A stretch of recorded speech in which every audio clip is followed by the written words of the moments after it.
Ready. Hello students, welcome to Talent Education. This is your lecture number 27 for the maths. Okay. In the previous lecture, we have studied the substitution method, as well as in the last phase of that section, we have covered one form of the standard form of the equation. See, in the last session also I told you that each and every equation cannot be solved either by elimination or by substitution. Okay, there is some condition. If this condition follows, then and then only the equation can be solved, or we can get the exact value of x and y, or we cannot get. Okay, so what is that condition? Now say for example, this is the standard form of the equation. Now if I get a1 upon a2 is equals to b1 upon b2 is equals to c1 upon c2. For example, see. For example, 2x plus 3y minus 5 equal to 0. ये एक equation है. 4x plus 6y minus 10. ये दूसरी equation है. लेकिन 2/4 1/2 होगा. 3/6 1/2 होगा. -5 by -10 वो भी 1/2 होगा. यानी कि all the three ratios are equal. If all the three ratios are equal, then we will not get any specific solution. Clear? We have infinitely many solutions for this type of equation. Clear? Infinitely many solutions यानी कि कितनी भी value निकल सकती है x और y की, infinite value निकल सकती है. ओके, सॉल्यूशन मतलब exact value of x as well as y. Infinitely many solutions means काफी सारी वैल्यूज x और y की निकल सकती है. ओके, और वैसे देखा जाए ना तो ये दोनों इक्वेशन सेम ही है. कैसे? ये इक्वेशन आपके सामने है, इसको 2 से मल्टीप्लाई करो तो 2 2 * 4, 3 2 * 6, 5 2 * 10. क्लियर? सो जब भी ये तीन रेशियोज इक्वल है, at that time equation is only one, just represented in form of two equation. Okay, और अगर इसका हम ग्राफ ड्रॉ करें, if we draw the graph of such kind of equation, clear, अगर ऐसे टाइप की equation का अगर हम ग्राफ ड्रॉ करते हैं, तो मान लीजिए कि पहली इक्वेशन का हमने ग्राफ ड्रॉ किया, ऐसी लाइन मिलेगी. फिर दूसरी इक्वेशन का ग्राफ ड्रॉ करेंगे तो उसमें हमें ऐसा मिलेगा. क्लियर? ये इसके ओवरलैप हो जाएगी. क्लियर? यानी कि if the a1 upon a2 is equal to b1 upon b2 is equal to c1 upon c2, then we are getting infinitely many solutions. Okay, and graph के अंदर ये लाइन एक दूसरे के ऊपर ओवरलैप हो जाएगी, तो इसको बोलेंगे हम कोइंसिडेंट लाइंस, क्योंकि लाइन तो एक ही है. वैसे लाइन एक ही है, खाली रिप्रेजेंटेशन दो बार है. क्लियर? ऐसी सिचुएशन में ऐसा होगा. नाउ केस 2 देखते हैं.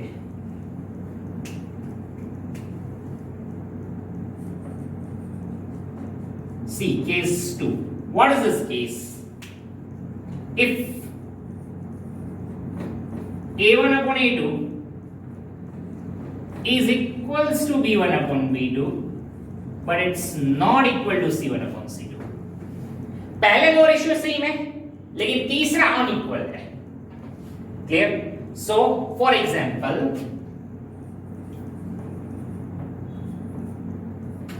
To x plus 3y minus 5 equal to 0. फिर 6x plus 9y plus 8 equal to 0. तो यहां पे क्या होगा? 2/6 1/3 होगा, 3/9 वो भी 1/3 होगा, लेकिन तीसरा रेशियो इक्वल नहीं होगा. Clear? Third one is not equal. So यहां पे हम बोलेंगे we have no solution of equation. यहां पे कोई सॉल्यूशन ही नहीं मिलेगा. क्लियर? एक भी सॉल्यूशन नहीं मिलेगा. मिलेगा। क्यों नहीं मिलेगा? क्योंकि जब हम इसका ग्राफ बनाएंगे, whenever we prepare the graph of such a kind of equation,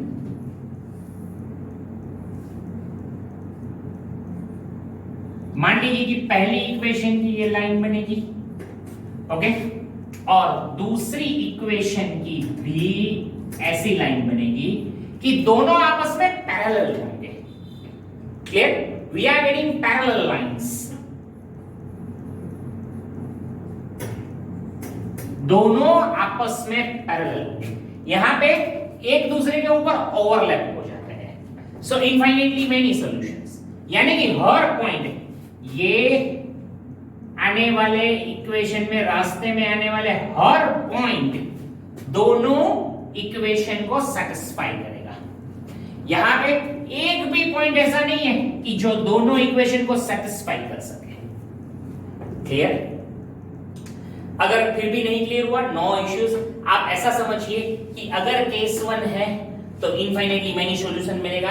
आपको ना एलिमिनेशन अप्लाई करना है, ना क्रॉस मल्टीप्लिकेशन अप्लाई करना है, ना आपको सब्स्टिट्यूशन अप्लाई करना है। तीन में कोई भी, चार में से कोई भी मेथड आपको अप्लाई करनी नहीं है। इवन इन दिस आल्सो, अगर पहले दो रेशियो इक्वल मिलते हैं तो भी आपको ना एलिमिनेशन अप्लाई करना है, ना सब्स्टिट्यूशन करना है, ना क्रॉस मल्टीप्लिकेशन। अगर करोगे भी तो क्लियर, तो क्या होगा कि x और y एलिमिनेशन है तो दोनों एलिमिनेट हो जाएगा एक साथ। क्लियर?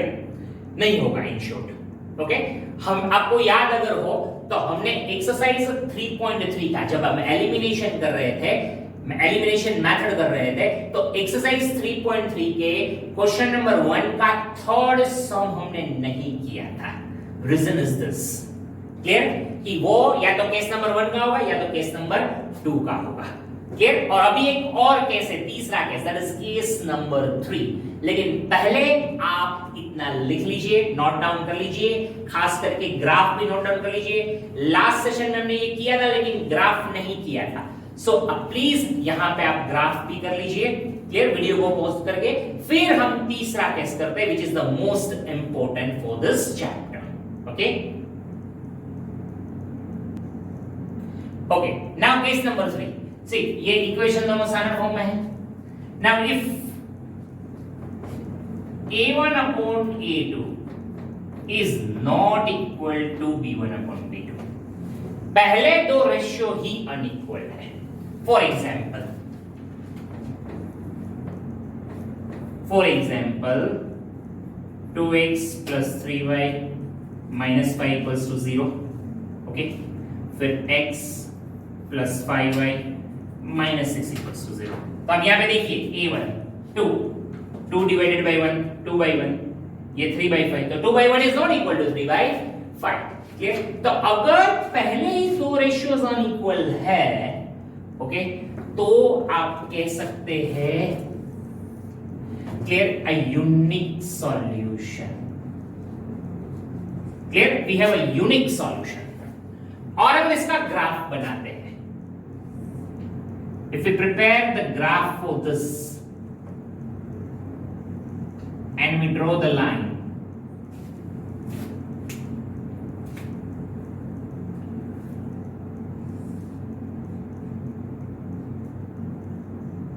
तो ये जो पॉइंट है that is the exact value of x and y। ये वाला जो पॉइंट है that is the exact value of x as well as y, क्योंकि ये पॉइंट दोनों इक्वेशन को सेटिस्फाई करेगा और ये यूनिक होगा। इसको बोलेंगे इंटरसेक्टिंग लाइंस। एक पॉइंट पे टच करेगा, that's why it is known as a intersecting lines and a unique solution is possible. तो केस तीसरा होना जब दोनों इक्वेशन में then and then only you have to apply elimination, substitution या क्रॉस मल्टीप्लिकेशन, अदरवाइज आपको apply करना नहीं है। केस 1 हो या केस 2 हो, you don't have to apply any of the method. Then in case 3 only you have to apply elimination, substitution या cross multiplication method. Clear? चलिए मैंने चैप्टर स्टार्ट किया था ना, तब भी मैंने बोला था कि हम लोग जो सॉन्ग्स है वो ऐसे उलट सुलट करेंगे, लाइन में नहीं करेंगे। तो now we are going to start exercise 3.2 और वो भी उसमें क्वेश्चन नंबर 2 करेंगे पहले, क्वेश्चन नंबर 1 नहीं 2 करेंगे पहले। क्लियर? एक्सरसाइज 3.2 का question number 2। Clear? Let me read the question from the text book.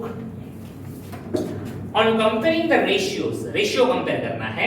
On comparing the ratios A1 by A2, B1 by B2 and C1 by C2, find out whether the line representing the following pair of linear equation intersect a point, एक point पे touch करेगा या parallel होगा या coincident होगा। Clear? ये सोचना है आपको यहां पे। तो सबसे पहली equation 5x minus 4y plus 8 equal to 0, फिर 7x प्लस 6y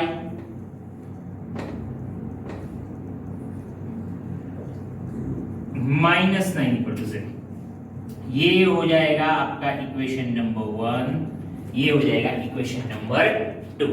तो यहां पे ये फाइंड आउट करना है कि ये जो गिवन इक्वेशन है वो कौन सी है, इंटरसेक्टिंग लाइन से, पैरेलल लाइन से या कोइंसिडेंट लाइन से।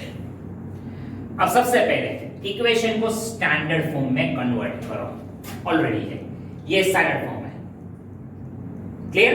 फिर उसको स्टैंडर्ड फॉर्म के साथ कंपेयर करो। Comparing both the equation with standard form, we get what we get, दोनों इक्वेशनों को स्टैंडर्ड फॉर्म के साथ कंपेयर करो। क्या मिलेगा? a1 की वैल्यू 5 मिलेगी, फिर b1 की वैल्यू -4 मिलेगी और c1 की वैल्यू 8 मिलेगी, फिर a2 की वैल्यू 7 मिलेगी, फिर b2 की वैल्यू 6 मिलेगी, फिर c2 की वैल्यू -9 मिलेगी। ओके, इतना क्लियर? पहले दो इक्वेशन दी हुई है, दोनों को हमने स्टैंडर्ड फॉर्म में कन्वर्ट किया। स्टैंडर्ड फॉर्म में कन्वर्ट करने के बाद हमने उसको स्टैंडर्ड फॉर्म से कंपेयर भी किया। नाउ सी, एक बात आपको मैं याद दिला दूं, whenever we are doing elimination method and substitution method, आप लोगों में से किसी को शायद ऐसा लगा होगा कि भाई स्टैंडर्ड फॉर्म में कन्वर्ट करने की क्या जरूरत है। ओके, नो प्रॉब्लम, आप स्टैंडर्ड फॉर्म में नहीं कन्वर्ट करोगे चलेगा वहां, बट यहां पे आप स्टैंडर्ड फॉर्म में कन्वर्ट करोगे तो ही आपको C1 और C2 का रेशियो मिलेगा, अदरवाइज साइन में मिस्टेक होगी। So in each and every method it is quite necessary to convert the equation in a standard form. Clear? चलिए, now we'll take the ratio a1 upon a2, क्या मिलेगा? 5/7, फिर b1 upon b2 4/6 to 2/3, तो therefore a1 upon a2 is not equal to b1 upon b2। a1 upon a2 और b1 upon b2 equal नहीं है।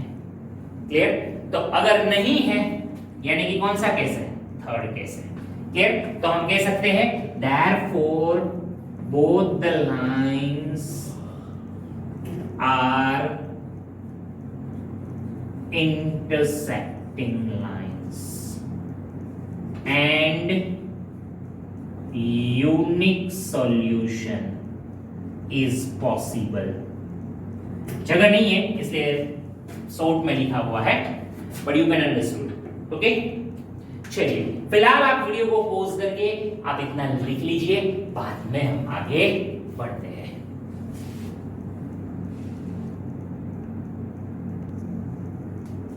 Okay, now I hope कि आप सब लोगों ने लिख लिया होगा। नाउ सी, ये दो इक्वेशन है, ओके, इनको पहले कंपेयर करेंगे स्टैंडर्ड फॉर्म के साथ। Okay, comparing both the equation with standard form, we get what we get? A1 equal to 9, B1 equal to 3, C1 equal to 12, A2 equal to 18, B2 equal to 6 and C2 equals to 24. Okay, सारे form के साथ हमने एक बार compare कर दिया है. Now we'll take the ratio. See what is the ratio? A1 upon A2, 9 by 18, so 1 by 2. फिर B1 upon B2, 3 by 6, that is 1 by 2. Okay, now C1 upon C2, 12 by 24, that is again 1 by 2. Okay, so therefore A1 upon A2 is equals to B1 upon B2 is equals to C1 upon C2. तीनों ratio same है, तो अगर तीनों ratio same है तो lines are coincident. Okay, तो therefore lines are coincident and infinitely many solutions are possible for this equation. वैसे आप देखा जाए ना तो ये इक्वेशन सेम टू सेम ही है. जो एक दी हुई है ना वही है ये दूसरी. आप सिर्फ इसको 2 से साथ मल्टीप्लाई करिए. 9 2 18, 3 2 6, 12 2 24. और अगर आप एलिमिनेशन से गलती से भी अगर आप एलिमिनेशन करना शुरू किया ना यहाँ पे तो आपको दोनों तरफ 0 इक्वल टू 0 मिलेगा. एक साथ x as well as y दोनों एक साथ एलिमिनेट हो जाएगा, कभी भी एक एलिमिनेट नहीं होगा. क्लियर? तो अगर आप गलती से शुरू भी कर दिया ना आपने सॉल्व करना, क्लियर, तो ये प्रॉब्लम आएगा. एग्रीड? चलिए अब यहां पे देखिए अगेन इसको स्टैंडर्ड फॉर्म के साथ कंपेयर करते हैं. Comparing the equation with standard form we get what we get? A1 equal to 6, B1 equal to -3, C1 equal to 10, A2 equal to 2, B2 equal to -1 and C2 equals to 9. So now A1 upon A2, 6 by 2, that is 3, B1 upon B2, -3 divided by -1, that is 3, C1 upon C2, that is 10 by 9. तो यहाँ पे ये दोनों equal है, तीसरा equal नहीं है, तो therefore we can say A1 upon A2 is equals to B1 upon B2, but it's not equal to C1 upon C2. तो यहाँ पे lines are parallel, so therefore lines are parallel. Okay, चलिए ये तीसरा सम देखिए.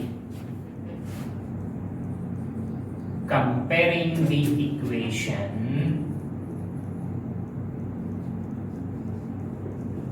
with standard form, we get what we get? A1 equal to 3, B1 equal to 2. Okay. ये standard form में नहीं है तो पहले इसको स्टैंडर्ड फॉर्म में कन्वर्ट करते हैं. तो क्या होगा? इक्वल टू के इस तरफ 5 आ जाएगा तो यहाँ पे -5 इक्वल टू 0 हो जाएगा. ये भी 7 इस तरफ आ जाएगा तो -7 इक्वल टू 0 हो जाएगा. Okay, A1 B1 and C1 -5, फिर A2 -3, सॉरी A2 2 है, B2 -3 and C2 -7. अब रेशियो लेंगे. Now A1 upon A2 क्या होगा? A1 upon A2 3 by 2 and B1 upon B2 क्या होगा? 2 by -3. तो यहाँ पे कह सकते हैं therefore A1 upon A2 is not equal to B1 upon B2. Therefore lines are intersecting lines and having unique solution. Clear? Intersecting line है और having a unique solution. अब क्वेश्चन नंबर 3 में है ना, आपको ये बताना है कि whether the equation is consistent or inconsistent. दो टाइप में क्लासिफाई करना है. कंसिस्टेंट किसको बोलेंगे? कंसिस्टेंट इसको बोलेंगे जिसके सॉल्यूशन पॉसिबल होंगे, फिर चाहे यूनिक हो या इनफाइनाइट हो. जिनके सॉल्यूशन पॉसिबल है वैसी इक्वेशन को हम कंसिस्टेंट बोलेंगे. क्लियर? तो यहां पे केस नंबर 1 और केस नंबर 3 वाली इक्वेशन है कंसिस्टेंट होगी. तीनों रेशियो इक्वल है तो इनफाइनाइटली मेनी सॉल्यूशंस होगा. और अगर दो रेशियो इक्वल है, सॉरी दोनों रेशियो अनइक्वल है पहले, तो यूनिक सॉल्यूशन होगा. तो दोनों सिचुएशन में सॉल्यूशन पॉसिबल है. लेकिन केस नंबर 2, अगर पहले दो रेशियोस इक्वल है, ऐसे ये पहले दो रेशियोस अगर इक्वल है, यहां पे कैसे अनइक्वल है, तो अगर इक्वल होता और तीसरा अनइक्वल होता तो क्या प्रॉब्लम होता? तो हम ऐसा कहते हैं कि it's a linear parallel and no solutions. Okay, तो in this situation equation is known as inconsistent. Clear? Equation is inconsistent. चलिए अब फिलहाल आप इतना लिख लीजिए, फिर हम लोग क्वेश्चन नंबर 3 के अंदर आगे बढ़ते हैं. आप वीडियो को पॉज करके आप फिलहाल इतना लिख लीजिए.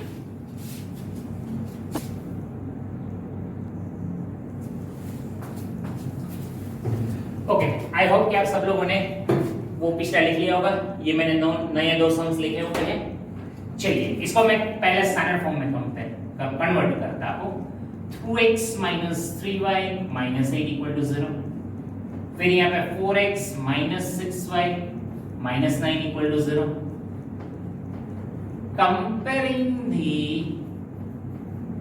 equation with standard form, we get a1 equal to 2, b1 equal to minus 3, and c1 equals to minus 8, a2 equals to 4, b2 equal to minus 6, and c2 equals to minus 9. Now a1 upon a2 क्या होगा? 2 upon 4, that is 1 upon 2. Okay, and b1 upon b2 minus 3 divided by minus 6. So 1 upon 2. Clear? So therefore a1 upon a2 is equals to b1 upon b2, but it's not equal to c1 upon c2. So therefore lines are parallel. Lines parallel यानी कि solution possible ही नहीं होगा. Clear? यानी कि equation is inconsistent.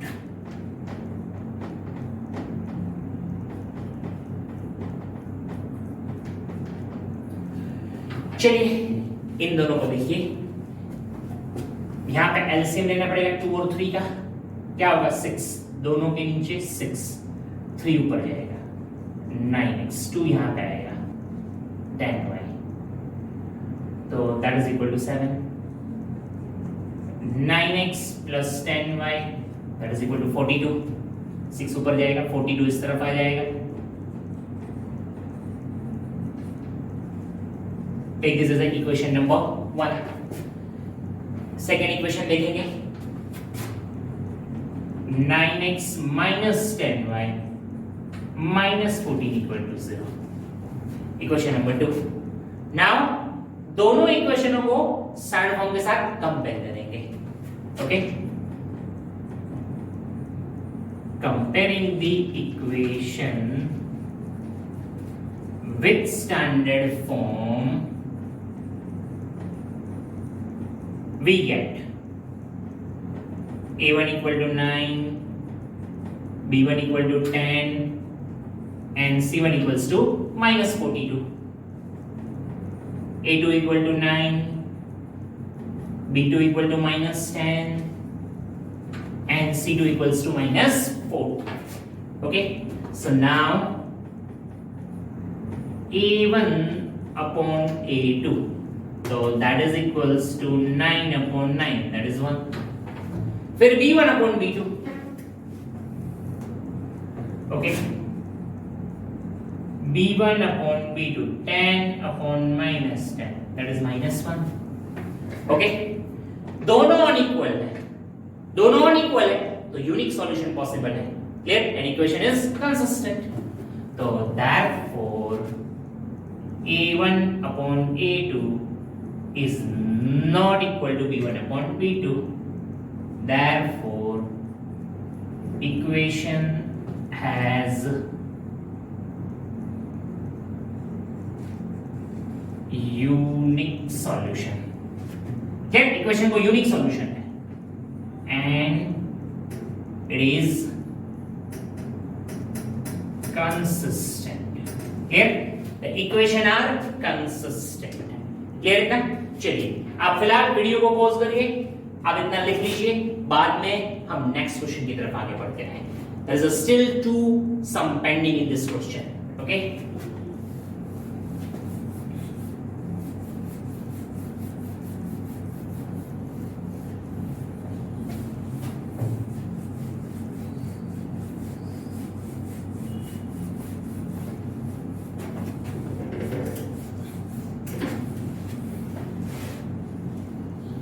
Well, next देखिए, that is question number 4. 5x minus 3y that is equal to 11. फिर minus 10x plus 6y that is equal to minus 22. दोनों इक्वेशनों को पहले स्टैंडर्ड फॉर्म में कन्वर्ट करेंगे. क्या मिलेगा हमें? 5x minus 3y minus 11 equal to 0, equation 1. फिर minus 10x plus 6y minus 22 इस तरफ आ गया, plus 22 that is 0, equation number 2. दोनों को कंपेयर करेंगे स्टैंडर्ड फॉर्म के साथ. Comparing both the equation with standard form, we get what we get? a1 equal to 5, b1 equal to minus 3 and c1 equals to minus 11. Then a2 equals to minus 10, b2 equal to 6, c2 equals to 22. Okay, so now a1 upon a2, 5 upon minus 10, so minus 1 by 2. फिर b1 upon b2, minus 3 upon 6, that is again minus 1 by 2. फिर c1 upon c2,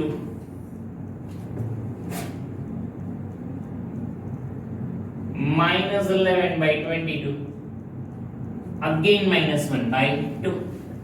तीनों ratio equal है, यानी कि lines are coincident. Clear? Therefore a1 upon a2 is equals to b1 upon b2 equals to c1 upon c2. Therefore lines are coincident and infinitely many solutions are possible.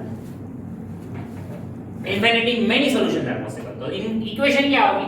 Consistent होगी. We can say therefore equation is consistent. Okay. Now look at the fifth one. Question number 5. 4 by 3x plus 2y that is equal to 8, and the second 2x plus 3y that is equal to 12. दोनों equation को पहले standard form में convert करेंगे.